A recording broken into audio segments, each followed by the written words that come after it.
আসসালামু আলাইকুম everyone, welcome back to my channel. সবাই কেমন আছেন? আশা করি খুব খুব ভালো আছেন। আমি আল্লাহর রহমতে ভালো আছি। আজকে বাচ্চাদের জন্য ঘরে বানাইলাম গরম গরম হালিম আর পরোটা। এটা দেখে তো আমার বাচ্চারা অনেক খুশি, কারণ আমার বাচ্চা যখনই কোনো কিছু খেতে ইচ্ছা করে 1-2 দিন আগে অথবা ওই দিন বিকালে বললেই আমি কিন্তু তৈরি করি। সন্ধ্যার সময় হঠাৎ করে বায়না ধরলো, আম্মু একটু হালিম খাবো। অনেক দিন ধরে হালিম খাই না, আর আমি আমার বাচ্চাদেরকে বাইরের অস্বাস্থ্যকর খাবার খাওয়াই না, সেজন্য ওরা কিন্তু সব কিছুই আমার কাছে বায়না করে। তো যাই হোক, যেই কথা সেই কাজ, একটা হালিম মিক্স নিয়ে আসলাম এদিকে দেখেন। তো হালিম মিক্সটা, রাঁধুনি হালিম মিক্সটা আমার কাছে অনেক ভালো লাগে। আপনারা যে কোনো ব্র্যান্ডের নিতে পারেন, কিন্তু আমার কাছে যদি কোনো সাজেশন চান, আমি মনে করি রাঁধুনি হালিম মিক্সটা আমাদের জন্য অনেক ভালো। তো যাই হোক, এদিকেই কিন্তু আমি একটা হালিম মিক্স নিয়ে নিলাম। তো এইখানে 2টা প্যাকেট থাকবে, একটা হচ্ছে বড় ডাল আর চালের যে মিক্সচারটা ওইটা থাকবে, আর একটা ছোটোটার মধ্যে মশলা থাকবে। একদম কোনো ভেজাল নেই। ঘরে ফ্রিজে শুধু একটু হয়তো বা মুরগির মাংস নয়তো গরুর মাংস থাকলেই আপনার এই হালিম মিক্সটা দিয়ে আপনি কিন্তু ঘরে ঝটপট হালিম তৈরি করতে পারেন। তো এইদিকে আমি 1/2 লিটারের মতন গরম পানি করে চুলাটা অফ করে তারপর হালিমের যে বড় প্যাকেটটা ছিল ডালের মিক্সটা, ওইটা আমি দিয়ে দিলাম এখানে। দিয়ে একটু উল্টে পাল্টে লাড়িয়ে আমি ঢাকনাতে ঢেকে রেখে দিচ্ছি চুলাটা অফ করে, যেন ডালগুলো ফুলে যায়। তো আরেক পাশে আমি কড়াই বসিয়ে দিলাম। কড়াইয়ের মধ্যে আমি 1 কাপ পরিমাণ তেল দিয়ে দিলাম, সয়াবিন তেল, যে রেগুলার যে রান্নার তেল সেটা। তারপর 1 কাপ পরিমাণ আমি পেঁয়াজ কুচি দিয়ে দিলাম।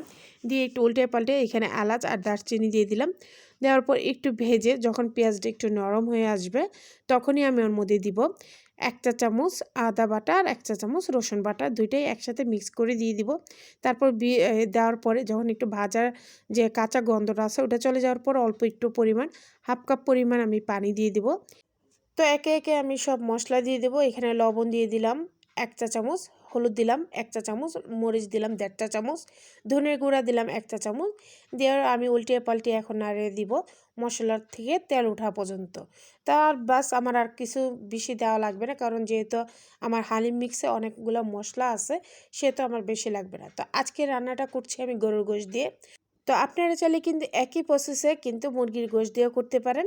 তো আমি আজকে গরুর গোশত দিয়ে রান্না করতেছি। তো এখানে আমি চর্বি, তারপর রগ, গরুর গোশত সব মিক্স করে দিয়েছি, হাড়। তো আপনারা কিন্তু চাইলে ফ্রেশ গোশত দিয়েও করতে পারেন, কিন্তু আমার কাছে মনে হয় হালিমটা একটু চর্বি, তারপর রগ, হাড় এগুলো দিয়ে খেতে আমার কাছে অনেক ভালো লাগে।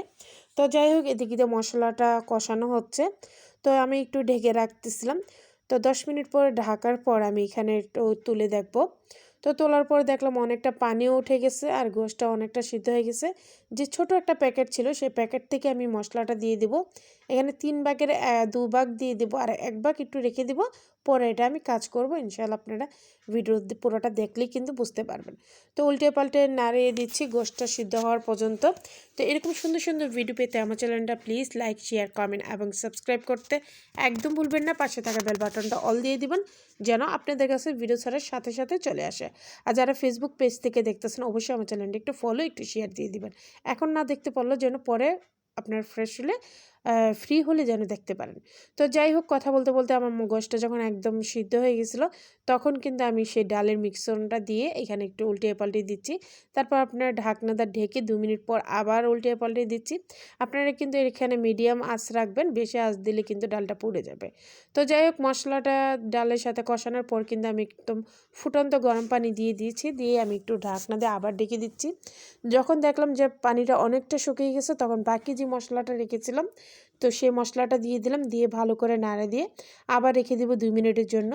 তো এদিকে 2-3 মিনিট পরে দেখলাম অনেকটা পাতলা হয়ে যাচ্ছে, পাতলা থেকে ঘন হয়ে যাচ্ছে। তো আমি এখন এই টাইমে চুলাটা অফ করে দিলাম। পাশে আমি পাইপেন বসে এখানে রসুন আর পেঁয়াজটা একটু ভেজে নিব, কারণ ভেজে নিলে এই যে বেরেস্তাটা, এটা কিন্তু খেতে অনেক ভালো লাগে। অবশ্যই অবশ্যই আপনারা এটা বাগারটা দিবেন। এই হালিমের মধ্যে বাগারটার ঘ্রাণটা অনেক ভালো লাগে। তো আমি ঢাকনাটা দিয়ে অফ করে দিলাম। আর এটা আমি আজকে পরিবেশন করব হালিম পরোটা দিয়ে। আপনারা যে কোনো কিছু দিয়ে খেতে পারেন অথবা শুধুও খেতে পারেন। তো আমি যেহেতু রাতের খাবারটা এটা শেষ করব, সেহেতু আমি একটু পরোটা করে নিলাম। আর এইদিকে দেখেন হালিমটা কতটা সুন্দর হয়েছে, এত সুন্দর একটা ঘ্রাণ বের হয়েছে। আর হালিমের মধ্যে কিন্তু গোশ আর গোশ মানে একদম ভরপুর ছিল। তো যাই হোক, এখানে আমার 1/2 কেজি পরিমাণ গোশ ছিল। আপনারা কিন্তু পরিমাণ মতো আপনারা দিবেন। তো এদিকে আমি একটু ধনেপাতা দিয়ে দিলাম ডেকোরেশনের জন্য। তারপরে দেখেন এদিকে আমি একটু টমেটো কুচি দিয়ে দেবো। তো আপনারা আপনাদের পছন্দ মতো এগুলো ইউজ করবেন। আমি এখানে শসা কুচি দিয়ে দিলাম, তারপর এখানে কাঁচামরিচ কুচি দিয়ে দিলাম। তো এদিকে আমি লেবুর ফালি দিয়ে দিয়েছি। তো আপনাদের আপনাদের পছন্দ মতো করে দিয়ে দিবেন সব। আর দেখতে কতটা সুন্দর লাগছে বলেন। তারপর একটু ভাজা পেঁয়াজ দিয়ে দিলাম, আমার বাচ্চারা কাঁচা পেঁয়াজটা খেতে চায় না।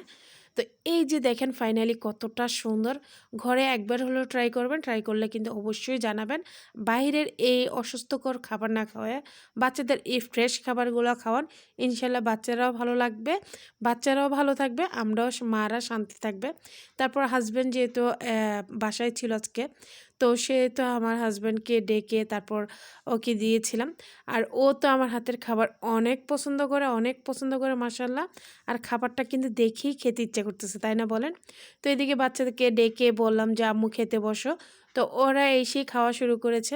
তো আমি আমার হাজব্যান্ডকে ডাকতেছিলাম। তো আমি একটু বললাম আমার হাজব্যান্ডকে আমি একটু খাওয়াই দিই, বিসমিল্লাহ বলে খাওয়ানো শুরু করছি। আমার হাজব্যান্ড তো খুবই পছন্দ। আর আমাদের মতন গৃহিণীরা হাজব্যান্ডের প্রশংসা শুনলে তো একদম পঞ্চমুখ। অসাধারণ অসাধারণ, থ্যাংক ইউ ভেরি মাচ। খুব মজা হয়েছে, খুব স্বাদ হয়েছে, তাই? অনেক টেস্ট। হ্যাঁ সেই সাথ এত সাথে